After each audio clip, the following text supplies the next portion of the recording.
தாய் தகப்பன்றவன் சாதாரணமானவன் கிடையாது, உயர்ந்தவன் உலகத்திலேயே.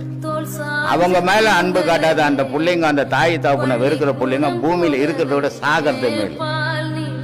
ஏன்னா இந்த உலகம்ன்ற ஒரு பொருளை அடையாளம் காட்டினதே தாய் தகப்பன் தான். அதுக்கப்புறம் தான் குரு கடவுள் எல்லாமே. அதனால தாய் தகப்பன் தான், அதுக்கு தான் முதல் தெய்வம்னு சொல்றது. அதனால தாய் மேலேயோ தகப்பு மேலேயோ அன்பு காட்டுறது தவறு இல்லை.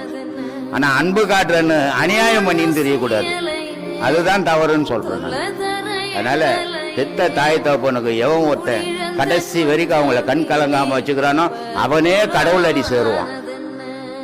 அதனால தாய் தகப்பன் மேல அன்பு இல்லாதவன் அவன் பிறந்ததே பூமியில வேஸ்ட்.